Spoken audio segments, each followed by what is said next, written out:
Hi, crazy kids. Welcome back. That's not actually how I'm going to start this. That's not how I'm going to start this. Little gay boy in drag. Why are you crying for?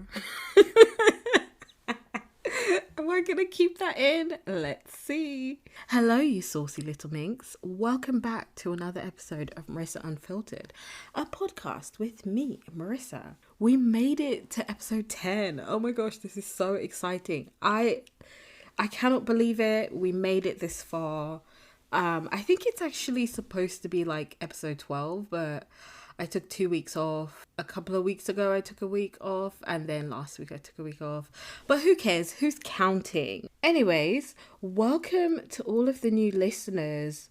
I was checking the stats over the past week, and I have a lot of new listeners. And it's great. I love it because even though I didn't record an episode last week, I still got some new people tuning in, which feels really good. I've got new listeners in the US, Australia, New Zealand. There was somewhere else as well, but I forgot. And yeah, it feels great. Hello to the 5 people listening to me in New Zealand and Australia. And hello to the, I don't know how many people it is, to be honest.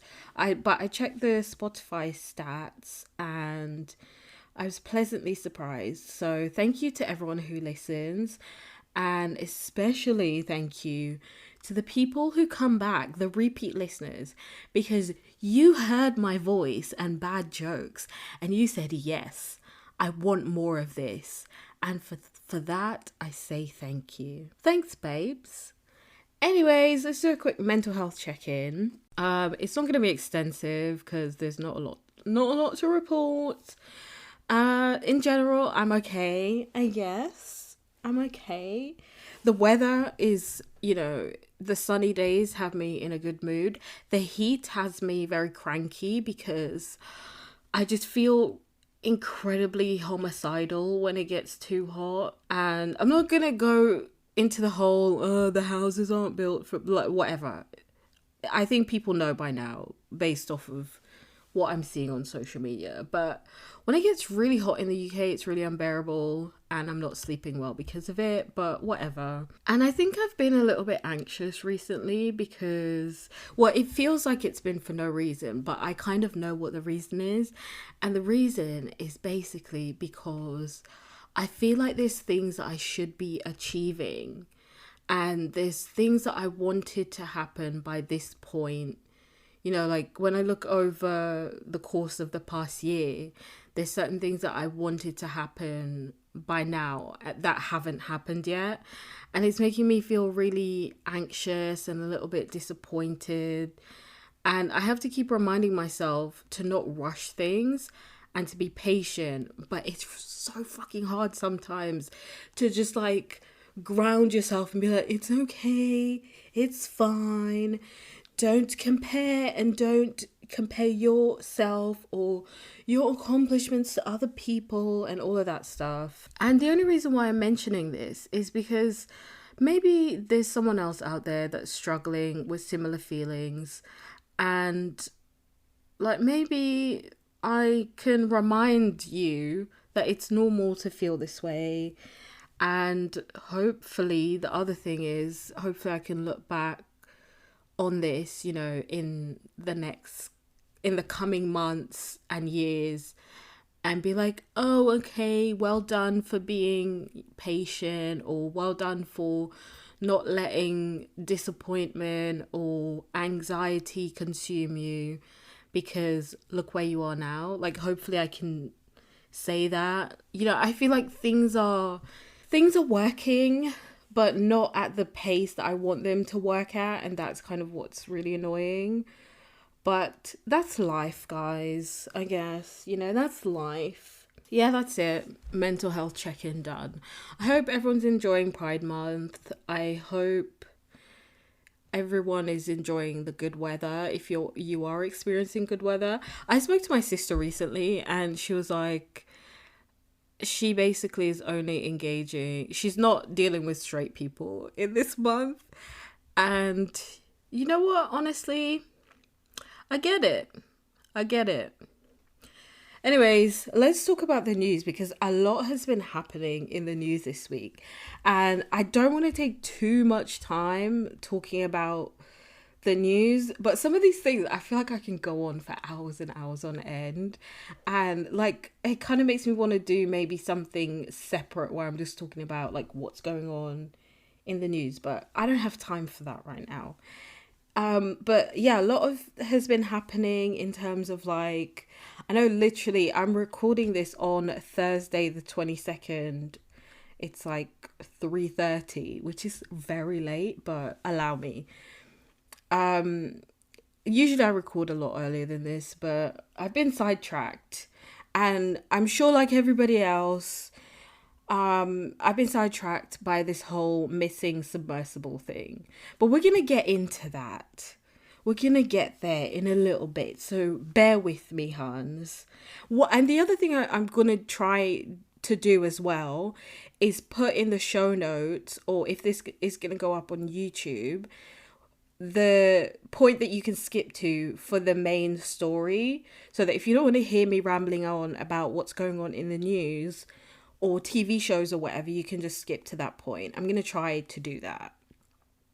Don't hold me to anything. I'm just a girl with a mic, okay? But I'm going to try.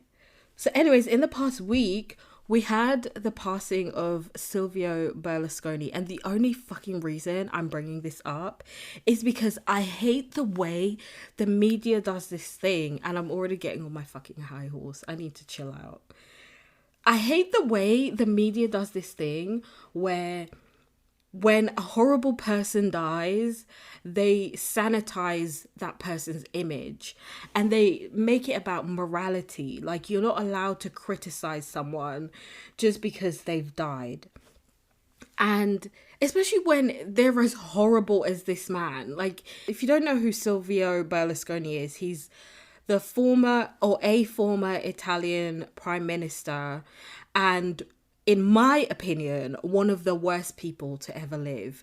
He's been I remember when I was younger in the UK, like watching the news, and he was always in the news for his like ridiculous bunga bunga parties and being just creepy towards women, abusing his power, and a lot of other stuff. So honestly, like the only reason why I bring him up is to say he should rest in peace. That's it.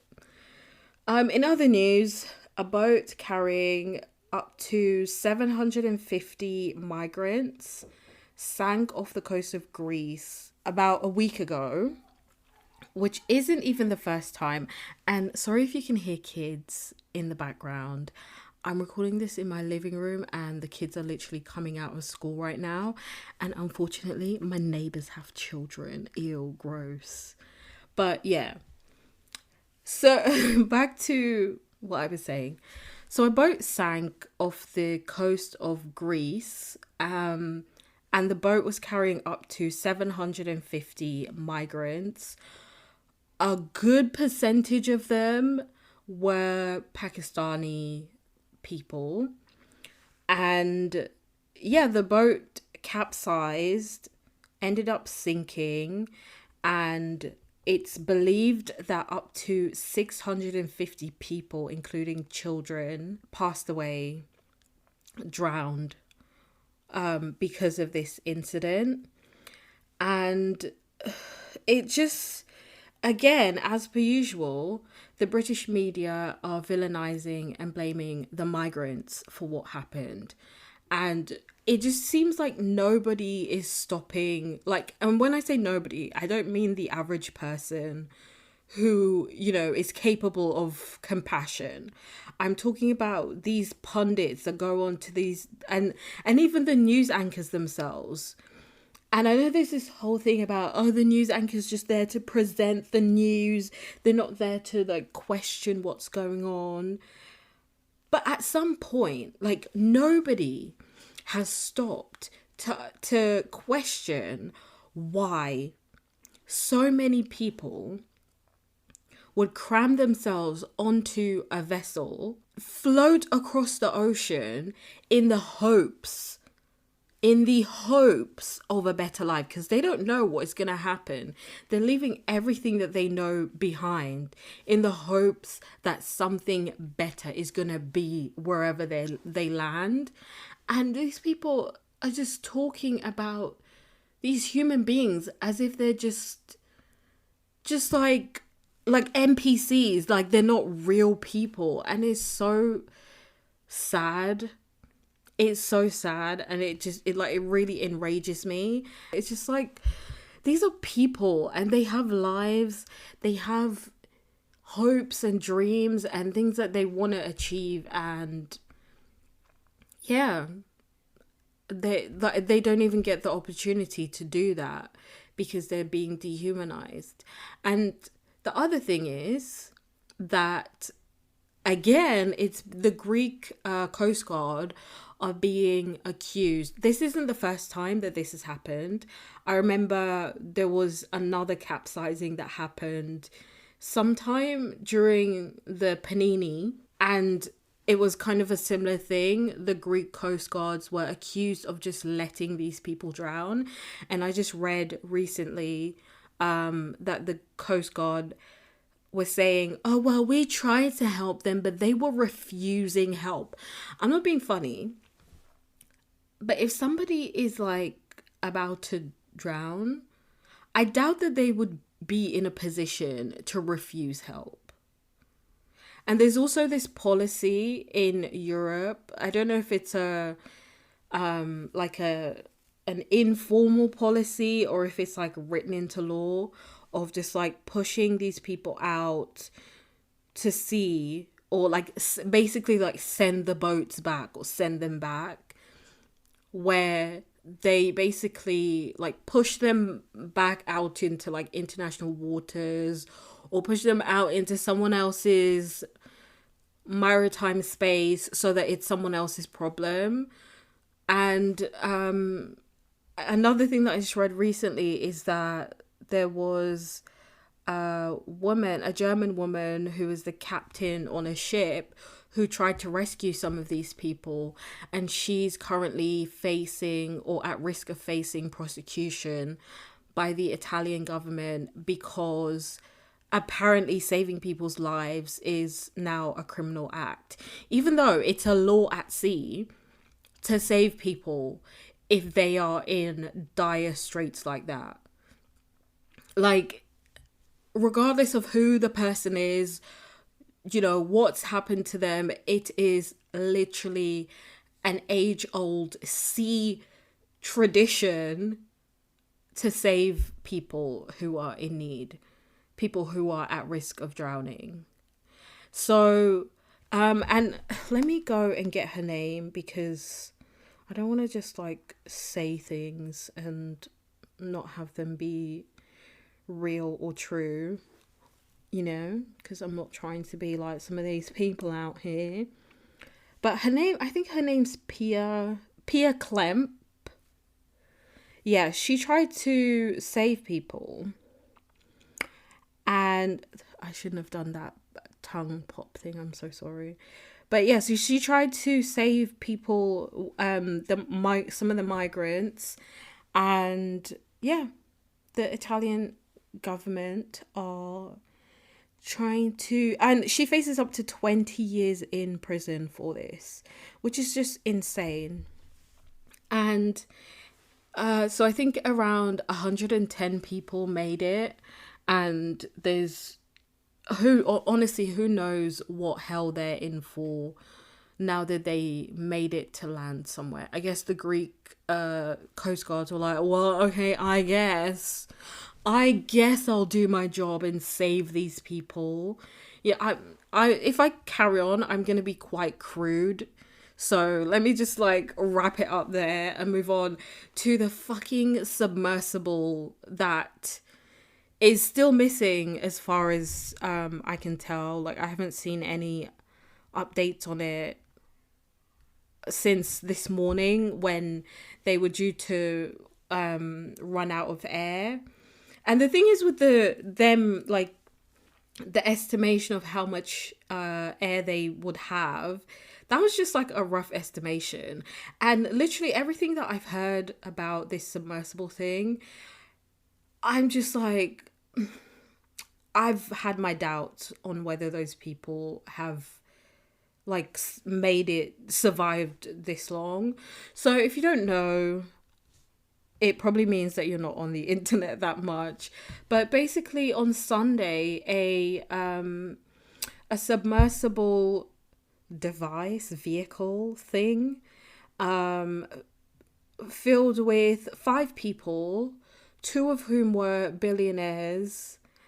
They went on an excursion to see the Titanic wreckage, which is like just off the coast of Canada, which is where the Titanic sank. Yeah, so they went to see in a submersible little pod down, I think it's like 13,000 feet or something, to see where the Titanic sank, to see it up close in person, I guess. I don't know why anybody would want to do that. But me, I'm claustrophobic, so I'm not trying to go into any small pod to do anything. I don't even like going under my bed. That's the thing. But anyways, they went down to see the Titanic wreckage, and they each paid $250,000 for the honor of doing that, except for one person who I believe won some kind of lottery where they were there to do research. There was also a 19-year-old boy who was the son of one of the billionaires on board as well. So there was the CEO of the company Seagate, a British billionaire, a Pakistani billionaire and his son, and then the person who won the lottery thing to go and do research. There's a video that I'm gonna link as well, because it kind of shows this company. So I think it's CBS or NBC did a video package last year where they, like, one of their reporters went to see what this company's all about. And this thing, I saw this video like 2 days ago, and I sat there and I was just in awe. My mouth was agape because I was like, how did anybody see this video and said, yes, I want to still go in this fucking death trap? And it's so insane to me. But the only reason why I'm bringing it up, a lot of people are being like really crude on social media as well, like making jokes about, you know, how stupid billionaires are, which I do agree. Like when I think I went into my thoughts a little bit on billionaires and, you know, multi-millionaires, like exorbitantly wealthy people, when I talked about the Forbes people and the Bitcoin bastards. But yeah, I don't care much for rich people, and I don't think a lot of them are as intelligent as we give them credit for. I think much like with their wealth, I think a lot of their intelligence is kind of manufactured, but that's for a different discussion on a different day. But the first thing people are noting, and that's why I brought this up, is that the way that the missing sub is being treated and the coverage that it's had, the coverage and emergency response that it's had, is so different than the way the boat with the migrant people have had. So that incident happened over a week ago, and I only found out about it because, to be fair, I've been kind of trying to stay away from the news a little bit because it's hella depressing. But also, I only really heard about it like in more detail because of this situation, because people were comparing it to what happens. And the Coast Guard, the US and Canadian Coast Guards, a bunch of private companies and citizens have offered their help to these missing 5 people who paid for the honor of doing this, like incredibly privileged thing that not everybody will be able to do. And these migrants, in comparison, they fled their country because they had no choice. I personally don't understand why anyone, and I know that there's some similarities in what I said about the migrants, but I don't understand why anyone would want to cram themselves into a small ass tube just to go down to where Namor the Submariner lives. But like, I don't understand why they did this. Like, I was looking at the video and just like, my fear of the ocean and just large bodies of water and my claustrophobia aside, which by the way I see as a blessing because clearly it's keeping me alive, those things aside, it's so insane. If you watch the video that I'm going to link, the safety concerns for this little pod are so vast that I could not even believe that the reporter decided to get in the fucking vessel after the CEO, who by the way is in the fucking tube, went through all of these things like, oh yeah, look, I got this makeshift ballast thing which is supposed to help a boat stay afloat, I believe. I don't know anything about boats, okay? Don't ask me about boats. The only ship I'm on, I'm kidding, I was gonna make a ship joke, but this is not the time. But so some of the components of this exploratory vehicle were basically just like makeshift. And anyways, I don't even know what to say, because at this point it's believed that they didn't make it. So I just feel incredibly cruel voicing any opinion other than sympathy, because these are still people, like I said. And any kind of loss of life is sad. But at the same time, I saw on Twitter, someone said that the way that the internet has responded to the sub going missing is very Black Mirror-ish.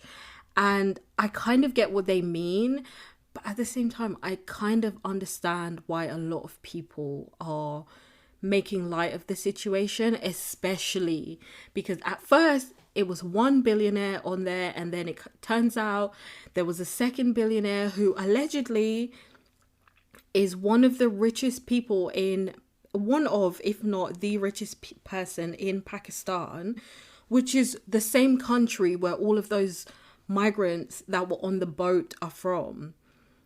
So one of their citizens, and this can be true for any country with a bunch of billionaires, so it's not about Pakistan specifically, it's just an example to show, like, one of their citizens paid £500,000 or dollars, because for him and his son to go down in this tube when almost 1,000 other citizens were fleeing the economic and political situation that's currently going on.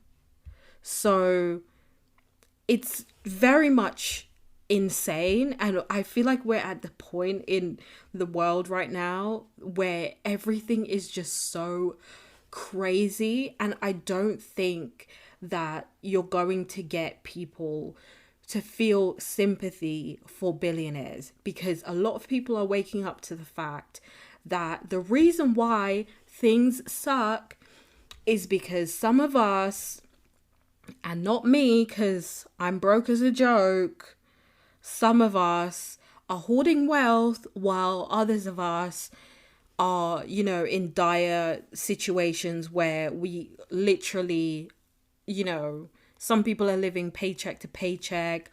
Rent prices are going up. I mentioned in the last episode, there's also like literally the price of every single utility has gone up, but the service is shit. And that is one of the ways that billionaires get even more money, is by squeezing it out of the rest of us. And so if anyone is listening to this and they're like, "Ugh, woe are the billionaires," please feel sorry for them. It's not going to happen. I'm so sorry.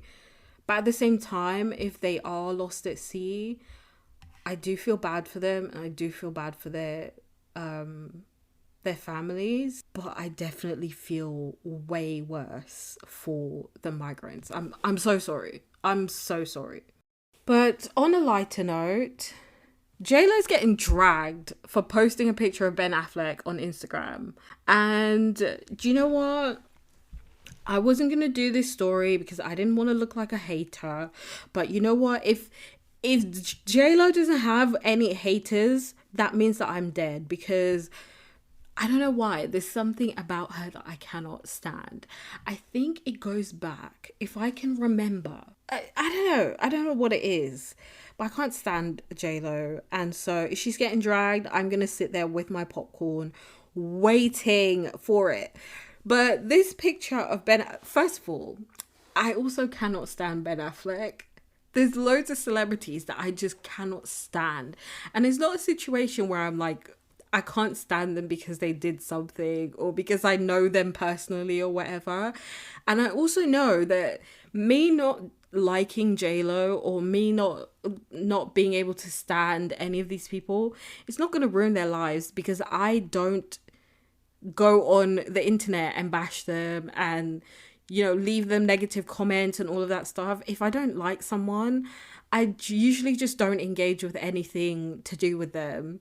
But I saw this and I just had to read the comments because I just thought it was so funny. Like, so on Father's Day, she posted, which was last Sunday, she posted a picture, a thirst trap, I guess, of Ben Affleck. He's topless and he has the most horrendous tattoos I've ever seen in my life. They're so ugly.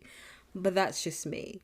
And honestly, he doesn't look that bad. I don't know how old he is. I think he's like maybe like mid to late 40s. I don't know. But he doesn't look bad. And sometimes I do feel sorry for Ben Affleck because he has a resting sad face. And it just, like, because I'm a more sensitive person, I do feel bad for people when they look sad. But anyways, he's rich, so I'm sure he's fine. But JLo posted this thirst trap and she said, "Daddy appreciation post, happy Father's Day, Papa," which is, ew, gross. Why couldn't she just send that to him? But whatever, it's her Instagram, it's not mine. And then she goes, "And happy Father's Day to all the amazing papas out there." Ma'am, you are literally a grown woman. Can't you just say fathers? Anyways, we love you and we appreciate you more than you'll ever know. So people were not okay with JLo posting this picture, and they felt the need to type in her comments and let her know that they were not on board with this. So the first one is, someone said, "You telling me that's the father of a 53-year-old woman? They won the gene lottery." And I'm like, what? I guess because she said happy Father's Day, Papa, it was kind of made it sound like it was her dad. Side note, those people, those married couples who refer to themselves as mama and papa, or like mom and dad, or mommy and daddy, I find that so disgusting, and they deserve to be in jail. They deserve to be in jail. Like, ugh. Like, who does it? Someone on one of the Housewives, Dr. Heavenly on, what show was that? No, that wasn't Housewives. It was on Bravo though. Married to Medicine. She used to do that, and I just find it so disgusting. Call your husband by his name or find some other endearing nickname. It never sat right with me.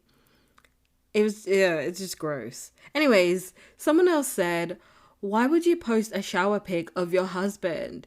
That's appreciating him as a dad? Weird. And then LOL. What about a post for your kid's actual dad rather than your husband? I mean, Ben Affleck is also a dad, but okay. And also, she's not married to her kid's dad. Whatever, it's okay. And yet, not one picture of his children. Maybe because they're not her children. I don't see. I hate when people on the internet have me like defending people I don't like, but whatever. I just think if you're taking time out of your day to comment on other people's lives, like on celebrities' lives, in a way that is like attacking them, or it just feels really mean-spirited sometimes, like that Taylor Lautner thing, which was a whole different thing because that was so unprovoked. But yeah, it's so silly to me.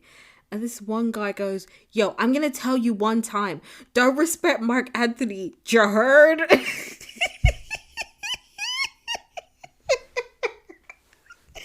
People have time on their hands, I swear. Someone else says, why would you post a picture of your husband half naked then talk about Father's Day?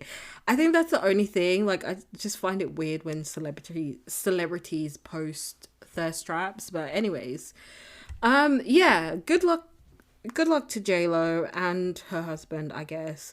But there's also this thing going around on Twitter, which I think is a little bit, I don't know how to feel about it yet, but I've seen so many posts of JLo and Ben Affleck out in the wild, and people are saying or like captioning these videos and pictures like, oh, she's henpecking him, or like he doesn't want to be there, he's trapped. Like, why would they? I don't know. I don't know. Anyways, did you hear about Hugh Hefner's son? I'll tell you. I'll tell you about Hugh Hefner's son. His this story is so stupid. Hugh Hefner's son, and if you don't know who Hugh is or was, he was the founder of the Playboy magazine and also a complete creep. He he So apparently his wife didn't want him to post pictures of his peen on the internet. And he was like, no, you can't tell me what to do. So he did it. And yeah, that's the story. Okay. So apparently he has this obsession with Pokemon cards. And I don't know if they're like hard up for money or whatever, but his wife was like, nah, you need to chill with the Pokemon cards, and because we're not going to take money out of our joint budget to pay for this shit. So he was like, fine, I'll just post my penis on the internet. And so he did. So he has an OnlyFans. I was trying to find the name of his OnlyFans, just, in case you guys wanted to check him out. But I don't know what it is. But his name is Marston Hefner. So I guess you can check him out if you want. He does look like a young Hugh Hefner. Those are words that I did not think that I would be saying today. Young Hugh Hefner. Yeah, he does look like his dad. Anyways, that's it. Moving on. I watched Fast X this week after talking shit about the last movie in the last episode. And honestly, I absolutely loved it. It was so much fun. It was so good. And regardless of what I said in the last episode about people who contribute to the degeneracy of Vin Diesel and everybody else who makes these movies, I was always going to watch it. I'm so sorry. But I was always planning on watching it, so I guess I'm part of the problem. I'm not going to give any spoilers away, though, because it's still in the cinemas and, people might not have seen it yet or whatever. But Jason Momoa was the perfect person to add to the cast. He is so amazing in this movie. And I don't know, maybe it's just because I low-key have a bit of an obsession with him. Like, that man is so beautiful. He can do no wrong. Jason Momoa can come and kick me in the face and I'll be like, thank you. Thank you, daddy. Oh my gosh, I'm so stupid. I'm going to cut that out. But anyways, watch the movie. He's like the perfect cartoon villain, and everything about it, he really leans into like this gender fluid being, and it is so beautiful. I recommend it. Even if you don't care about the Fast movies, I don't even think you need to have watched the last one to make this one make sense, because I don't even remember the last one. So yeah, it's really great. I laughed along a lot. And yeah, there were a couple of cars in there. So if you're in it for the cars, give it a watch. I also watched The Devil in Ohio and Midnight Mass over the weekend. I feel weird saying mass, but that's how I say it in Midnight Mass. You know, like the church, the Catholic Church ritual, you know, when you go to mass, that's it. But both of those are kind of based in like culty religious stuff, or like religious extremism. And because of that, actually, I was going to talk about the Duggars this week for the main topic, but I felt like that was a bridge too far in the whole religious culty stuff, because I was raised religious. And I think I'm still very traumatized, to be honest. But The Devil in Ohio stars Zooey Deschanel. You may know her as Bones in Bones. And honestly, I think she played that character for so long. When I was watching Devil in Ohio, there were a couple of things that she said that I was like, that's Bones. She said that as if she was Bones. But it's good.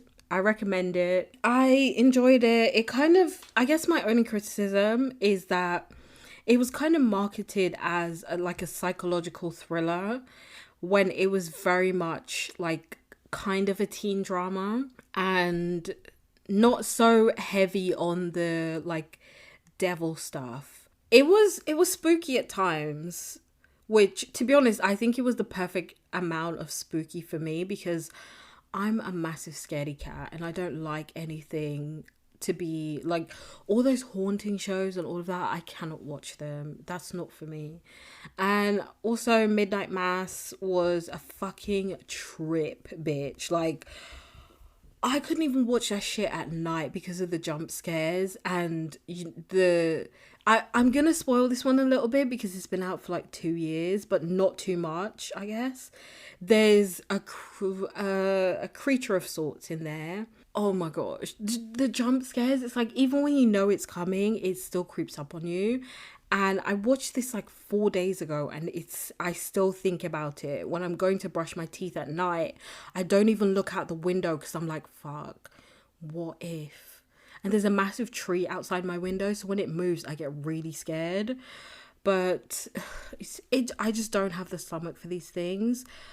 But I really enjoyed the story, and it was such a perfect example of religious zealotry and how extremely religious people weaponize scripture in order to fit their agendas. And this one character in particular, Bev, I have so much smoke for Bev because she was so fucking evil and it was so unnecessary. And if you were raised in the church, I feel like you know someone like Bev, which just made it all the more real for me, like in terms of, oh yeah, this is very realistic. This can happen. And in particular, the way that certain events would unfold, they would just be like, just quick with it, with the quoting of the scripture, just like that.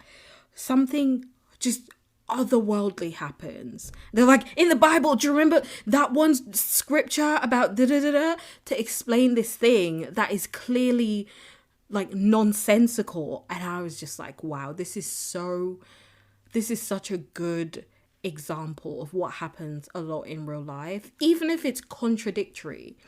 Because at times Bev would contradict herself, no problem. And it was done so brilliantly. So I definitely recommend it. I think there's 8 episodes, I want to say. One of them has 7 episodes and one has 8. But I was watching it while I did my hair over the weekend. So, yeah, I needed something very long to watch. But yeah, before we get into it, the last thing I want to do, because we're going to go into the main topic now. I've been fucking rambling on for 43 minutes. It probably won't be that long when I edit it down, but still. Before we get into it though, I do want to give a content warning. I am going to discuss surgical procedures, body image issues. I'm going to get like a little bit, give a bit of detail about like the way that certain surgeries are performed, and it might be gross for some people. And I'm also going to mention death. So if you find those things triggering, please. Oh, and towards the end, I'm also going to mention transphobia. So if you find those things triggering, please tread carefully, or perhaps listen to a different episode, because I try really hard not to censor myself, but at the same time I don't want to be too gory. But yeah, so on that note, let's talk about some fat asses, shall we? I cannot transition like that. I cannot. Yes, I can. Okay, today we're going to talk about killer BBLs and the toxic Tush doctor. In the early 2000s, there was a woman who was nicknamed the toxic Tush doctor because she used industrial supplies to inflate the behinds of her clients. Yes, she was giving people homemade BBLs. We'll dive into what the good doctor did in a bit, but first let's talk about BBLs. I want to talk about the cultural impact, the actual surgery itself, the health implications, basically all of it. I guess you can say I want to get to the bottom of it. In case you didn't know, BBL stands for a Brazilian butt lift, and apparently cosmetic enhancements of the buttocks have been around since the 1960s. I had a feeling that boob jobs or breast augmentations had been around for yonks, but for some reason I thought about like the BBLs, and I thought that the BBL was a product of the reality TV and later the social media era. But they've been around for a while. If you've been on the internet streets for a while, you're probably aware of their existence. And at first, no one wanted to admit to having one. And some of them still don't. And I'll go into that later on. It was kind of this thing that a lot of people suspected certain people of having, but having no actual proof to back it up. And sometimes they had these tenuous links to like a change in body mass, which could sometimes easily be explained by a change in lifestyle or eating habits. But sometimes they did get it right about some celebrities, but not always. Basically, any celebrity with a big bum was accused of having a BBL.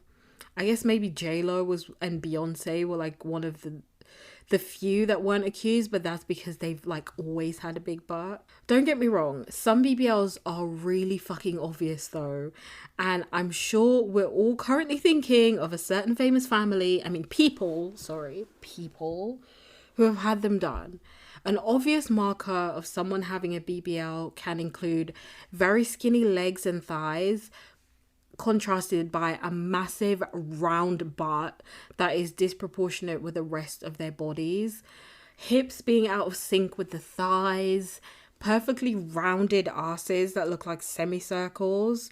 The list goes on. Another sign of someone potentially having a BBL, and this is just me, I think, is liposuction, when someone has like obviously had a lot of liposuction and they have a massive round, like perfectly round butt, I think that is a sign of some enhancements that have taken place. BBLs also became synonymous with hip hop culture in the 90s, which was the age of the video vixens. And later on in the 2000s, up until, well, now to be honest, a lot of women wanted to recreate that look. Hip hop culture glorified women having curvy bodies, which was very different from the fashion culture at the time, which glorified thinness. And the whole slogan, thin is in, was a whole thing during my childhood. And the prevalence of the size 0 bodies was also a thing. And that was a fucking trip because I don't have a size 0 body. Also, most people don't have a size 0 body, even incredibly skinny people. In terms of music, Sir Mix-a-Lot is probably one of the most famous appreciators of the big butts. I'm sure that song changed lives, and Onika Maraj did it again when she sampled the song decades later. And that's not relevant to the story, but I just wanted to add that in because I listen to that song even to this day, and I thank my lucky stars that I have a big butt. But more recently, I've seen a lot of people honestly talking about having cosmetic surgery. I'm talking like in the past couple of years, like 5 years or so. I know that's not a couple, that's a bit more than that. But in the past 5 years or so, before that, it was very taboo and people didn't really want to discuss it. I mean, that one girl from that one black adjacent famous family basically got her lips done and lied about it and made hella money off of it. She routinely denied having any work done, even though it was very obvious, and it still is. Her siblings also lied about having work done. Okay, I was going to do this whole bit where I refer to the Kardashians, like just as that one black adjacent family. But like, I was never actually going to mention them, but fuck it. I don't care. I don't really care for the Kardashians, which I'm sure comes as a surprise to you. But I did used to watch their show, Keeping Up with the Kardashians, back when it first came on E! I used to watch that shit every Sunday. They'd have marathons and I used to eat it up. But at some point my brain developed and I grew out of it, and I don't know, I just didn't connect with the show anymore. I also believe that they're culture vultures, and that definitely swayed my opinion about them. That's it. I won't go any further because I probably won't do a whole thing on them, but I'm not going to make this episode about them. But before, I was talking about Kylie and her siblings. When I meant her siblings, I mainly meant Khloe. And I want to be clear that I'm not body shaming, but Khloe's physical appearance has changed over the years from when they first started out. Like when I used to watch that show, she had a very athletic build, kind of square shoulders. I would say she was more kind of pear-shaped, and all of a sudden, gradually over the years, that kind of changed to a more like hourglass shape.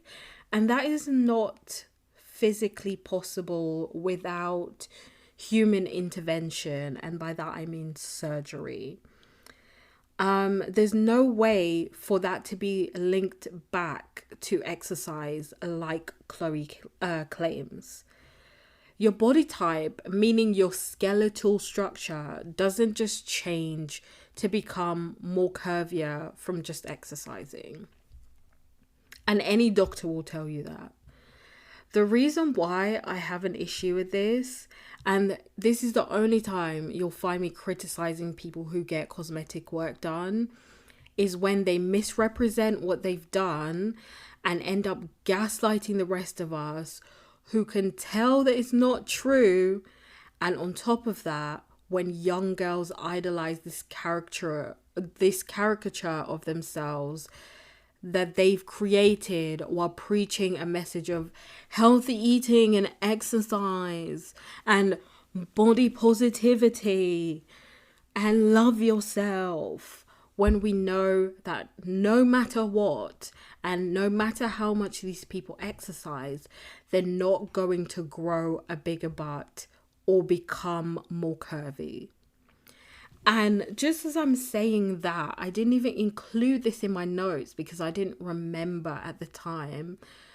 I remember Chloe also had a show called Revenge Body or something, where she was coaching plus size people to exercise and eat healthy and get their lives together in revenge of like losing a partner or something. And the whole notion of that show was fucking ridiculous because Chloe herself didn't get her revenge body through just exercise. And what I will say is that I do think that some of these BBL baddies do exercise, but I'll get into that a bit later on if I remember, because I don't think it's in my notes. The Kardashians aren't the only ones though. A lot of people do this. They're just the most famous people to do it. On the flip side, I remember a few YouTubers have talked about their BBL in the past. I mentioned this before, I think, but I basically like grew up watching YouTube and, you know, TV and all of that kind of stuff. I was definitely just like raised on watching, you know, old movies, TV shows, YouTube, surfing the web, that kind of thing.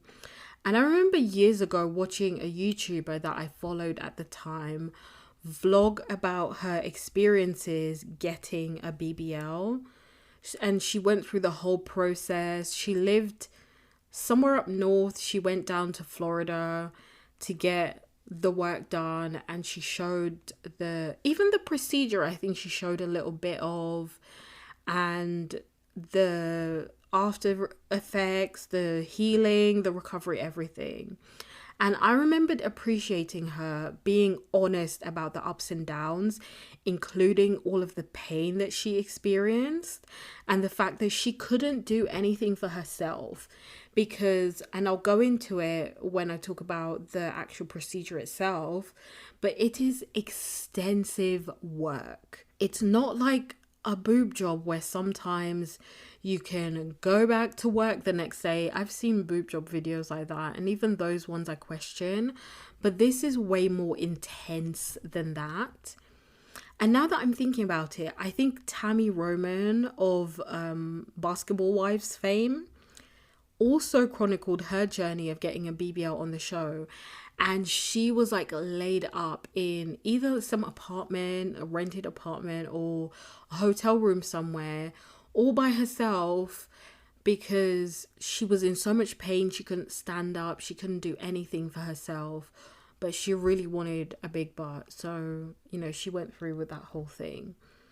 Very recently, we've had Kardashian adjacent internet celebrity Black China show her journey of removing a lot of the enhancements that she had, and rapper Sweetie, I don't really know how to say her name, she even quipped about like cosmetic surgery, namely BBLs, in her feature on Baby Tate's song, where she said, "Is that ass real? Does it even matter?" I actually really like that song, and I sing that line so often, knowing that I will never get a BBL. But it's a funny line. I don't think she was confirming or denying getting a BBL, but a lot of people have accused her of having had work done, including a BBL. I think it's very obvious that she's had a boob job, and you know what? To each his own. That's what I say. And if you want to look at it from a male-centered perspective, a lot of men idolize the types of bodies they claim to dislike. If you spend more than 5 minutes online on any given day, you'll see a lot of men give their unsolicited opinion on what they prefer, on that they prefer women to be natural. But these same men wouldn't turn away a Black China, a Sweetie, or anyone else if they had the opportunity. Because these women are beautiful and desirable regardless of what anyone has to say. And I think that's the underlying message that I want to make sure that people understand. I'm just looking into BBLs and this specific case where someone actually lost their lives after having it done. I don't have an opinion. Well, actually, I do kind of have an opinion, but I don't want it to be presented in a way where I'm like bashing people who get work done purely for the sake of it, because that's their business. By the way, I have to give an honorable mention here to Shein, aka She Inside. If you know, you know. I didn't really know where to put this in the story. They weren't the first, but they sure was, or kind of still is, the most popular BBL fashion brand to ever do it. I think Rainbow was another one. I know Rainbow because of YouTube, and people used to do hauls about Rainbow. I live in the UK, so I don't know what the fuck. But I know a lot of the BBL girlies and the curvy girlies liked Rainbow. But they are nowhere near as popular or as... they've definitely not made as much money as Shein in terms of money off of, you know, selling this BBL type fashion of just like spandex and very thin materials that fall apart after you wash them. But yeah, Shein is it kind of... I think you literally have to have a BBL in order to model for Shein. Every single model that I've seen on that site they basically have the same kind of body. And it's not a very realistic body type, if I'm being honest. From a female-centered perspective, unless you're feeding into purity culture, which I would argue is still like in the male gaze, I don't think a lot of women care about surgical enhancements, because a lot of women would get things done if they had the opportunity or the means. Me personally, the only thing stopping me from getting double D jugs is the fact that I'm afraid of needles and blood and hospitals and being unwell and being in pain and having to rely on other people. Basically everything. So yeah, but that's the only thing stopping me. Once I overcome those things, bitch, I'm gonna have melons. I'm kidding. I'm not. I've rambled on enough, so let's talk about the actual procedure itself. The first thing to note is that there are different ways to enhance the size and shape of your butt.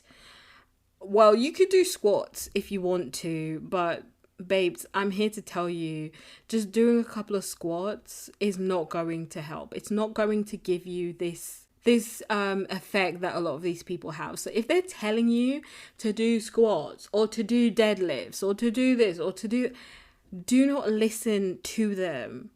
Do not listen to them. A lot of the girlies who do like deadlifts and squats and all of these things, and they sell these exercise programs, they're lying to you, hon. I'm so sorry to be the one to tell you.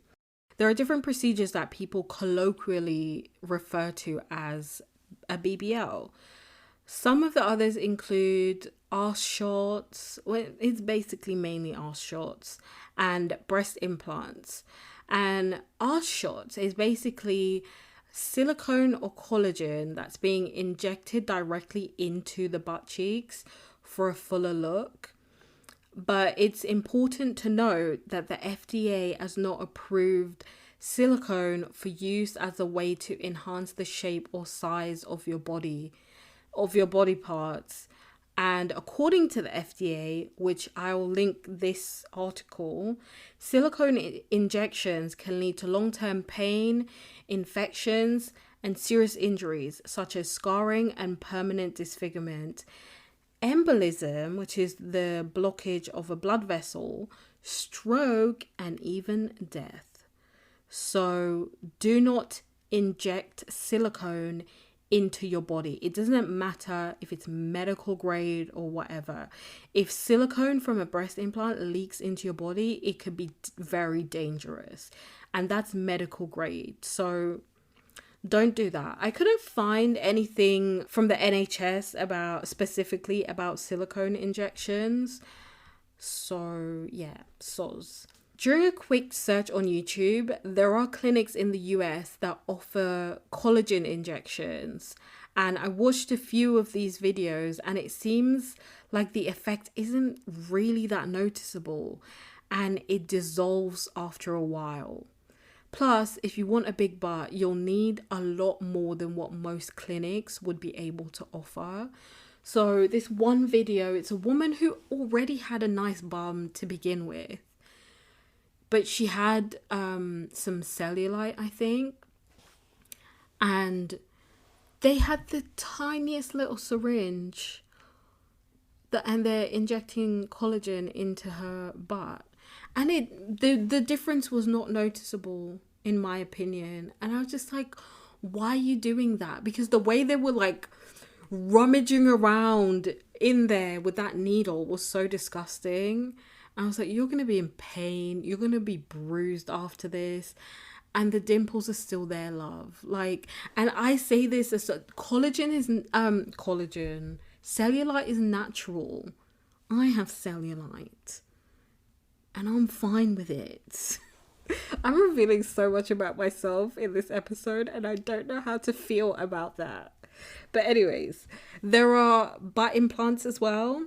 These are made from semi-solid medical grade silicone, which is FDA approved, and they can't rupture, unlike breast implants that are made of silicone.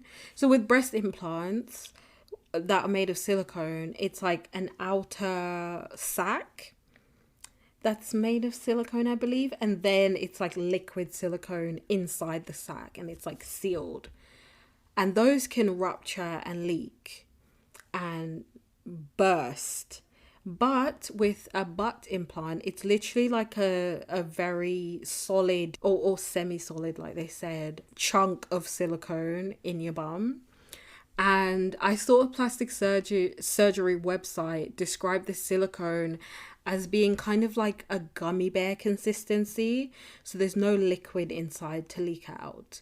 But I did find out that they actually can tear, but you would have to be doing some very extensive, strenuous things for them to tear in half. So yeah, the procedure itself is similar to that of a breast augmentation, where they make an incision, usually somewhere where there's a fold or a crease.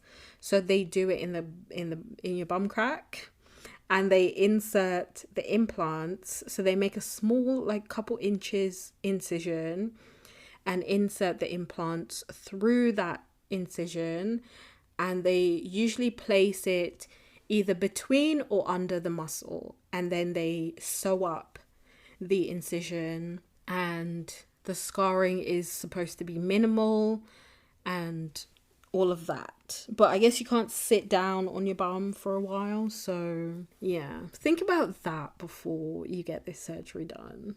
And I like sitting, so it's a no from me. Fun fact, close to 22,000 people had this procedure done in the US in 2020, and the failure rate is around 1 in 5. But if you don't have enough body fat to do a BBL, butt implants is your only option. So, and remember I said our shots are not FDA approved, and to be honest, if they're not FDA approved, I doubt they would be approved in the UK. Please bear that in mind when you think about getting a BBL or arse shots or anything like that. Unfortunately, I couldn't find any statistics for the UK on butt implants, but I did find a Dazed article, which I will link, that said that people wanting the procedure or something similar increased by 22% in 2020. And I have a feeling that part of the reason for this is actually because of everyone being at home, everyone being online, not being able to kind of go outside and get a better perspective on things. I think that had a lot to do with why a lot of body image issues came up during that time. In terms of complications, they include things like chronic pain, hematoma, which is a buildup of blood under the skin, infections, scarring, skin discolorations, and the implants can shift, so they can like move about. And on top of that, with any surgery, there's also a risk of, further complications, infections, and things like that. I remember there was this video going around a couple of years ago of a woman who was flipping her butt implant. I'm sure you can find it on YouTube. I'm not going to link it because I don't want to see it. You can search it at your own risk though. But I remember that video was so sickening. She's just standing there and she's flipping this semicircle in her butt. And I'm like, oh, doesn't that hurt? Like, ew. Oh, also, death is always a possibility, with any surgery. But the chances are lower than when you compare it to a BBL. So I guess that's a good thing. So let's look at the cost. Because I'm sure you're wondering, babe, I've heard enough. I just want to know how much it costs and I will start saving. Let me tell you. In the UK, butt implants cost upwards of £7,000 to get them done if you're going the Harley Street route, which the Harley Street is kind of like the famous plastic surgery area in London, and they do all sorts of cosmetic procedures and things. But I feel like, and this is only anecdotal, I feel like a lot of people go to places like Turkey, specifically Turkey, for a lot of the cosmetic surgeries that happen from UK citizens or people who live in the UK. In the US, it's around £5,000, and I don't know why, but I thought it would be more expensive than that to get it done in the US. But I guess I'd always expect things to cost way more in the US than it does in the UK. So the British Association of Aesthetic Plastic Surgeons issued a warning about BBLs after a British woman died after getting the surgery abroad, and this was in 2018, and it's only gotten worse since then. I'll read the whole warning that they issued because they also say how the procedure was done, so I thought I'll just kill two birds with one stone. So here we go. Dramatic reading time. And this is from BAPS. The surgery technique known as Brazilian butt lift, or BBL, is the process of recontouring the lower back and loins with liposuction, re-injecting the unwanted fat and to augment the upper buttocks in order to create a pert lifted effect. If fat is injected, I'll say that again. If fat is injected deep into the muscle tissue and lower down on the buttocks, there's a risk of incorrectly injecting fat into large veins. The fat, now embolus, which is basically fat, air bubble, or anything that can cause a blockage in a blood vessel, which then leads to an embolism, can pass around the bloodstream into the lungs and cause death. Fat grafting is an established technique carried out by surgeons across the globe for a number of reconstructive and aesthetic problems. However, many of those offering the procedure, particularly for BBL, are without training in these techniques. BBL's popularity is often promoted by celebrities via unmonitored social media marketing, targeting young and vulnerable people. Plastic surgeons from international societies have set up a task force to monitor and report on the situation. Their starting reports show that there is a mortality of 1 in 3,000 following BBL. In addition, And most importantly, all deaths investigated were due to fat emboli, and in each case, fat was found in the buttock muscle. Surgeons carrying out this procedure must have proper knowledge of anatomy and training in fat grafting techniques, and it's imperative that they are properly qualified plastic surgeons who perform the surgery in an appropriate hospital setting. Patients should avoid anyone offering the surgery outside of a clinic setting, and remember that BAPS is firmly against cosmetic surgery tourism, which purports to offer discount prices when patients travel abroad. The standard of care is not equivalent in every country, and by making the decision to undergo cut price surgery, patients risk serious complications and even, as this tragic story illustrates, death. So that's what they released in 2018. I guess before that, for some time, they noticed a trend in the deaths relating to this specific plastic surgery procedure. And also there is a trend of people people from the UK going abroad and getting bad plastic surgery. According to BAPS, in 2018, they saw a 6-fold rise in patients needing follow-up care from procedures done abroad.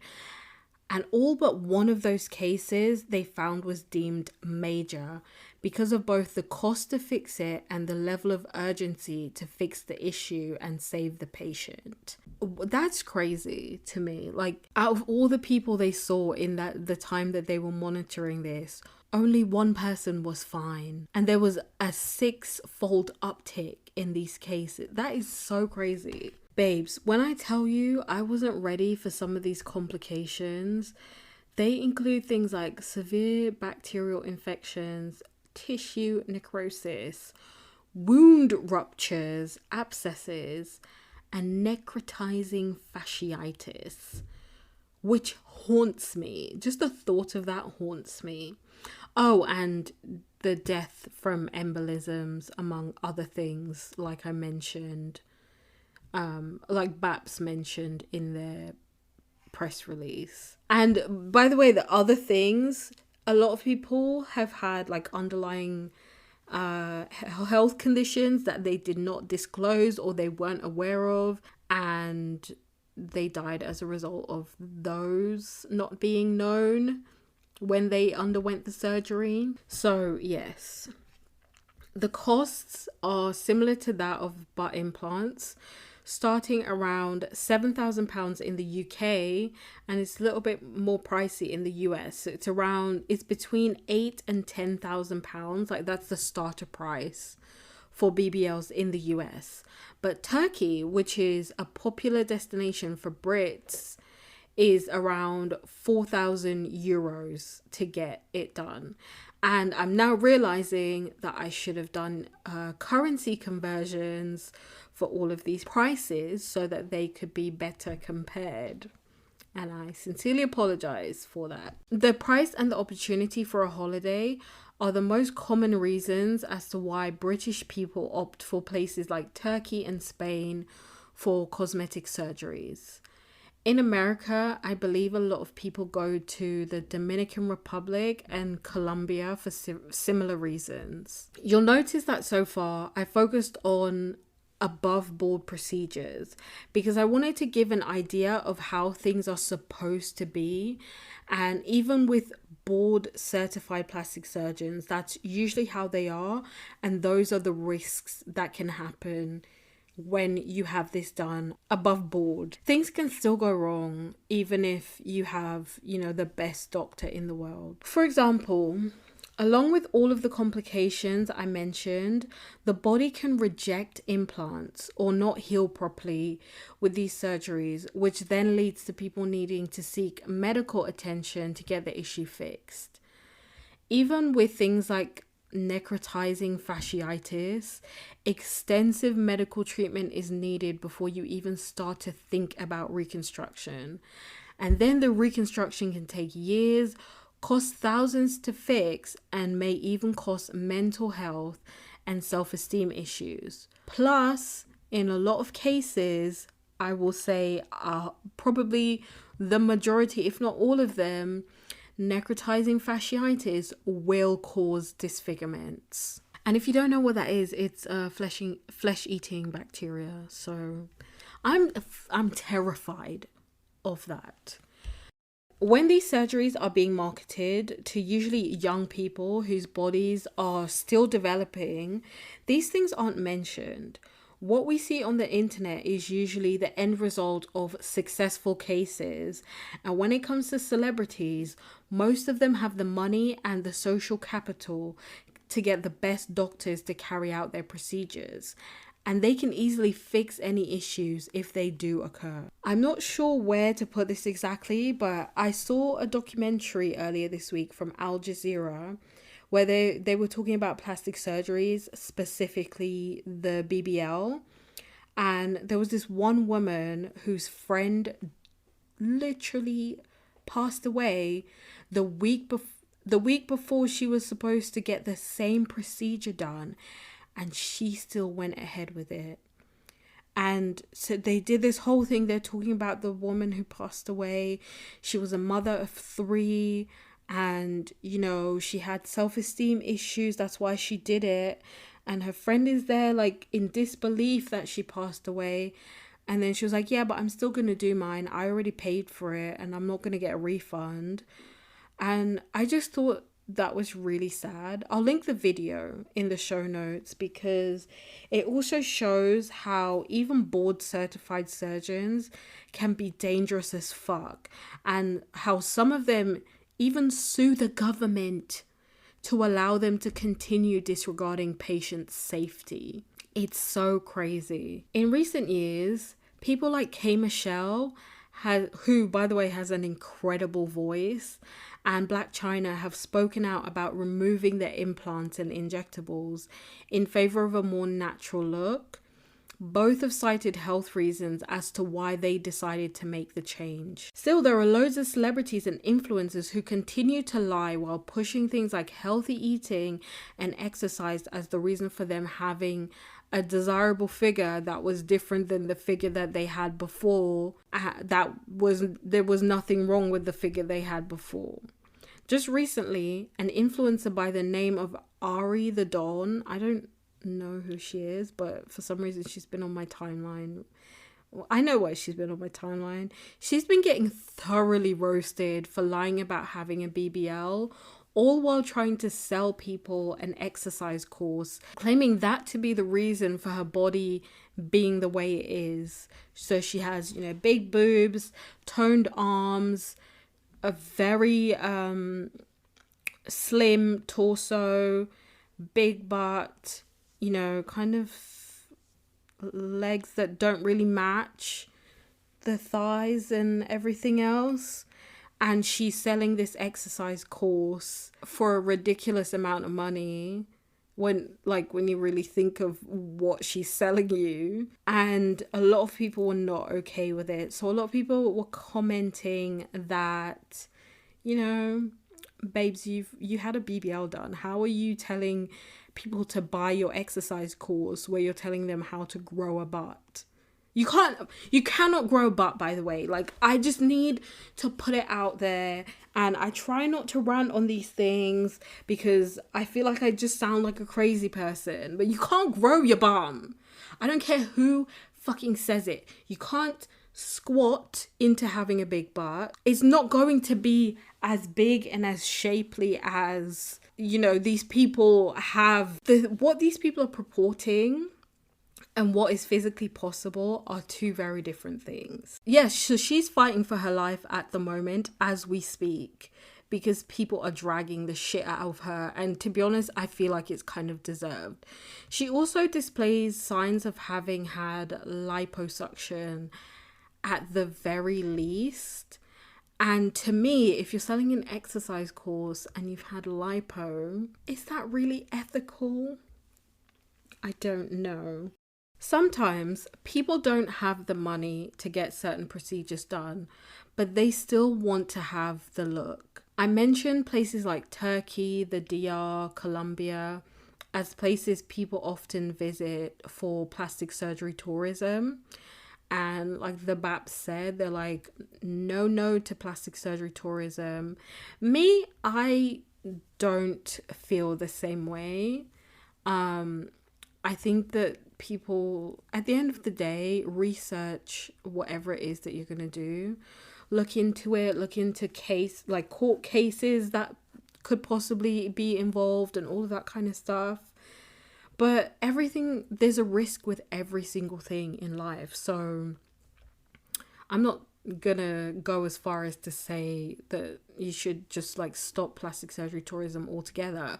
What I do believe in the case of people who go to Turkey there's been so many people from the UK who go to Turkey to get dentistry work done or boob jobs or other things, lipo, BBLs, and they come back and have to get revisions done on the NHS because the work isn't as bad.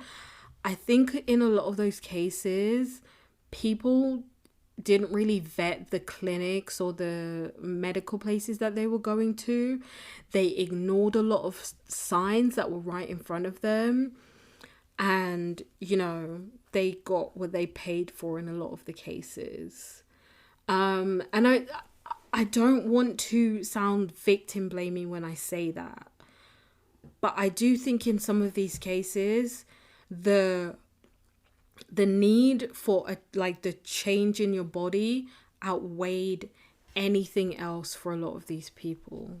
So yeah, there are people who can't even afford those options of going to the DR or Turkey or Spain or Colombia. So what are they to do? Well, some of them go to unlicensed people to get the work done under the table, so to speak. These people often have no medical knowledge whatsoever and carry out these life-changing procedures in unsanitary environments. The woman I'm about to talk about is probably one of the most famous cases, but she is by no means the only person who has done this, and she's not even the only person who ended up ending her patients' lives. And remember, like I said, death is a risk even in cases where the doctor is licensed and certified and operating in a sterile medical environment with actual medical equipment present. So people like this are truly cowboys, in my opinion. Between 2007 and 2011, O'Neill Morris gave Shataka Newby butt injections to enhance the shape and size of her butt. Shataka wanted a fuller look but couldn't afford to go down the traditional route to get what she wanted. The first time round, she paid $2,000 to get the procedure done. And remember, I said the board-approved procedures cost more than double that amount. Shataka would later lose her life because of O'Neill's actions. Her daughter testified that O'Neill wrapped her mother's bum in plastic wrap and poked her with a needle. Another witness also testified that O'Neill carried a briefcase which contained these injectables, but there was no way to tell what were in them because the containers were wrapped up using cotton bags and glue. She was actually injecting industrial grade silicone, fix-a-flat tire sealant, mineral oils, and even cement into women and people's bodies.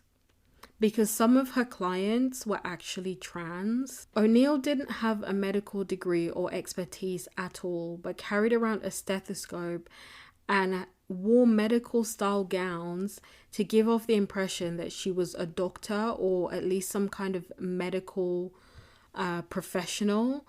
And she even served a 1-year sentence for practicing without a license and causing injury to a person. So she has previous track record of doing this before she even met Shataka. She came out of jail and went straight back to practicing without a license. It seemed that no lessons were learned because she was rearrested soon after for doing the same thing. But eventually she was released, and that's when she met Shataka. her eventual victim. At some point, Shataka realized that something was amiss with her procedures because she started to develop side effects, and she was concerned enough to write to the Florida Department of Health stating that her bum had become hard and had started going black in color as a result of these injections. This isn't confirmed, but this to me says that she maybe thought that O'Neill was a real doctor, or at least licensed in the state of Florida to perform these procedures. Otherwise, why would she write to the authorities? They actually opened an investigation and even interviewed Shataka, but she ended up passing away several months afterwards due to respiratory failure due to massive systemic silicone migration, according to the medical examiner. O'Neill was subsequently arrested, charged, and convicted of manslaughter. But Shataka wasn't the only victim. Someone else paid O'Neill around $3,500 for 22 silicone injections in her butt and experienced complications for years afterwards. This person experienced breathing problems followed by pneumonia, and up to 3 years afterwards was still undergoing medical treatments for infections. Another one of O'Neill's patients developed a staph infection. O'Neill herself has had an extensive amount of work done, and some of it looks like she did it herself, and that's no shade. It looks like she injected, or she was injected with the same things she injected other people with. She has a very large butt that is misshapen, and I've definitely seen her pictures being used as BBL memes. But she also had injections on her face, which some people claim are cement and other things that aren't suitable for medical use, but I couldn't confirm that that's what was in her face. That's just what she used on other people. In 2017, O'Neill Morris was sentenced to 10 years and 5 years probation for Shataka Newby's death. Her family stated that this wasn't justice, and I agree, because their loved one is still gone and 10 years is not enough. By the way, O'Neill is trans, and a lot of her clients were also trans, and they clearly did not have better options available to them. Along with seeing a lot of articles misgendering O'Neill, she was also made to serve her time in a male prison, and that just does not feel right to me. She definitely deserves to be in prison, and 10 years is way too short of a sentence considering the prior convictions for the same thing, but putting her in a male prison does not sit well with me at all.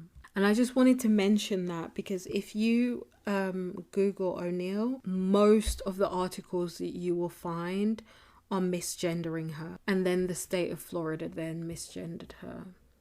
And also, I don't know whether that's really safe if putting a trans person in a prison that doesn't identify with their gender. I don't know if that's very safe for them. I tried to find out whether she's loose on the streets of Florida, but I couldn't find anything. I think she might still be in prison, but don't quote me on that. There wasn't really much of anything that I could find. O'Neill and other fake doctors who carry out back alley medical procedures cause their patients and their families so much hurt. Even if they end up surviving, many are left disfigured and saddled with medical debt from having to fix these issues. To me, there should be argument enough for saving up your money to make sure that you can afford to at least get board certified substances put in your body by a real doctor.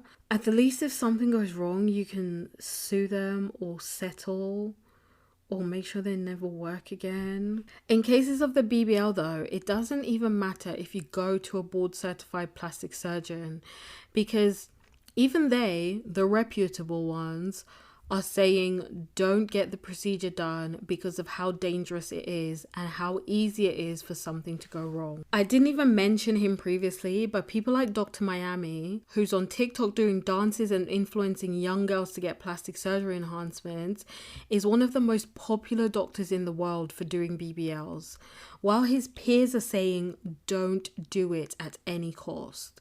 He continues to do it because of how much money it makes him. If nothing else, I wish more people would take this into consideration. I've never seen this man try to discourage or dissuade anyone from getting this surgery done, and I honestly believe he will continue to do it unless it gets banned or unless his patients start just having catastrophic issues because of it. While I was researching this, I noticed a few US and UK based medical publications insinuate that doctors outside of the US and the UK are reckless or less safe than doctors at home.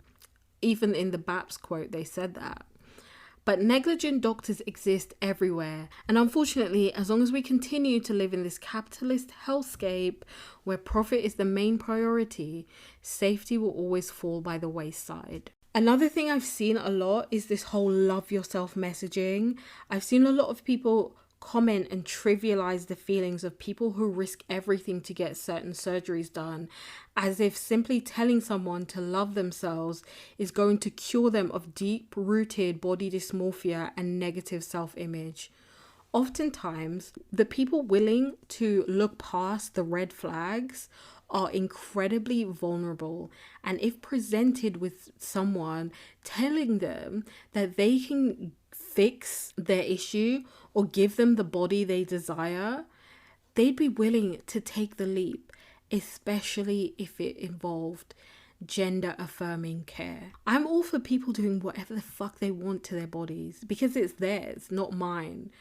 And on one hand, I do think people need to be more informed about the risks and complications involved with these procedures. At the end of the day, like that one girl whose friends died in the documentary I mentioned, people might still decide to go ahead because to them, the reward outweighs the risk. And this is where I get a little bit more personal.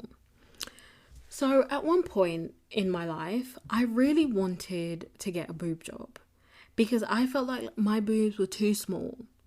And at the time, my body wasn't even fully developed yet. But I was like, nah, it's not enough. I want more. I want to have jugs. But then I got a bit older and I started doing research, aka watching videos on YouTube of girls who've had boob jobs. And I was still in because I just really wanted big boobs. And then I started watching Botched because I started hearing, from the videos that I watched, I started hearing that the procedure can go wrong and that there's so many side effects and people end up botched. And after that, I was out. I was like, nah, it's a bit too much for me. And I think it has a lot to do with my chronic health issues as well, that I've had since I was very young. Because of that, I hate hospitals. So the idea of having to go there because I chose to have massive melons didn't seem like it was worth it to me. Later on, I started to hear things about breast implant illness and other major complications, and I started to feel happy about my choice to not want them anymore. And I realized that I didn't actually hate my body. I was just comparing my body to other people who had bigger boobs than me. I had boob envy, basically. And at some point, I grew out of it in my early 20s, and I'm so much happier for it. But I know that not everyone has that kind of character arc. Some people end up hating certain things about themselves forever, and their hatred even intensifies over time. So you won't hear me lecturing anyone on whether or not they should get plastic surgeries or not, Because like I said previously, if I wasn't a pussy bitch, I would probably have gotten a boob job by now. And I probably would have been shaking my titties on the internet. I'm joking, I probably wouldn't have done that. I wish more people disclosed having plastic surgery so that they're not false advertising and giving young women and impressionable people body image issues. But that's about it. And I likely will never get breast augmentation because like Latina icon Shakira once said, lucky that my breasts are small and humble so you don't confuse them with mountains. I know that's not the way she sang it, but allow me. I would suggest to young girls especially to consume content from people with diverse body types who are confident in themselves and who encourage self-acceptance instead of people who try to be perfect all the time. There is no one standard of beauty, and as far as I'm concerned, everyone should be their own standard of beauty. But like I said, I know that body dysmorphia exists and you cannot self-love your way out of body dysmorphia. It's not as simple as just words of affirmations and vibes. I know that. If you've heard everything that I mentioned about these surgeries and you still want to go ahead, good luck, hun. You're way braver than I'll ever be. So yeah, that's it. That's the story about BBLs and the fake doctor who unalived a woman with her toxic chemicals. And it's sad because she's definitely not the only one. There was another case in New York somewhere, and this woman also unalived someone with the kind of industrial grade sealants. And I wanted to include that one, but the episode's already like really long. And like with all of these episodes, when I talk about all these different topics, it's not an extensive look at any of these things. It's just like some thoughts that I had on whatever it is that I'm talking about. And it's mainly like me informing myself a little bit more and me kind of articulating the thoughts that are in my head about a specific subject more than anything else. There's so much more that I could have added in, but I'm like, that's too much writing and too much reading and too much talking. So that's it for the main subject. Before we go, let's talk about some good news. Lastly, in some good news, blue whales are returning to the California coast in droves. Could the orcas be behind it? Find out in just a moment. And the moment is here. So the population of basically everything, including the blue whales, have decreased over the decades due to overfishing and whaling and basically overconsumption. But the Western Pacific population of these lovely, not so little creatures has reached 97% of its pre-whaling levels. The VP of Education for the conservation, the VP of Education and Conservation at the Aquarium of the Pacific in LA, which is a fucking long title for an institution, they said it's not just one entity that is contributing to the success of the population's rebounding. It's really the efforts of everyone. And when we're able to take collective action and think about balance, such that people and the activities that we want to support, like shipping, recreational use, commercial fishing, all of these things can coexist. It's just about balance, babes. Balance. And I'm a Libra as well, so I love balance. The article then goes on to say that commercial fishing tackle can harm whales, and some of the industry took measures to reduce this, and it worked. Too many blue whales were killed every year in shipping strikes. So when the propeller of the ship or the body of the ship itself like hit the whales and they get injured and they die. And so Pacific Shipping narrowed their lanes to avoid areas where whales congregate, and now they're agreeing to reduce their speeds as well when entering and exiting harbour areas. Because why are you speeding when you're coming into a harbour? Calm down. Another marine mammal making a comeback are seals, which have begun regularly turning up on the beaches of Belgium for the first time in over a century. Babes, I bet the orcas are gonna love that, because I recently just watched this video where a bunch of orcas were chasing this one poor baby seal, and it did not end well for the baby seal.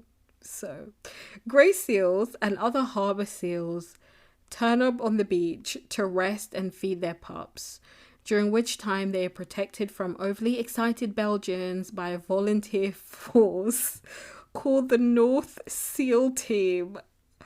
Okay, I love when people take their jobs too seriously when it involves like protecting animals. That's hilarious and wonderful.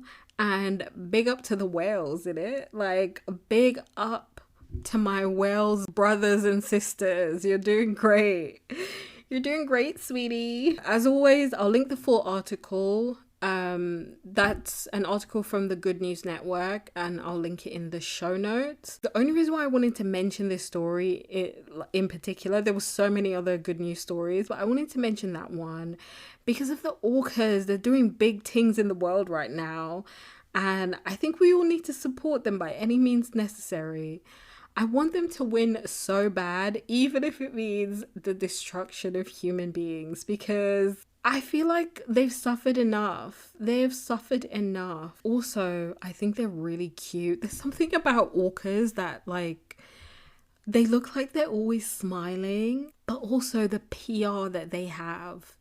They're killer whales, and everyone calls them orcas. Like, who's looking out for these guys? Like, I need the PR team that represents orcas to represent me. I really feel like I could be, so much further along in life if I had the same kind of representation. I really am so interested in what other people think of these orcas and what they're doing, because it's just like, I love when animals act in really intelligent ways and vindictive ways. I love personifying animals when they start acting like people, like that one elephant that killed the lady allegedly, and then rocked up to her funeral with her mandem and trampled the fucking funeral. That story lives in my head rent free, and I do remember reading somewhere that it's kind of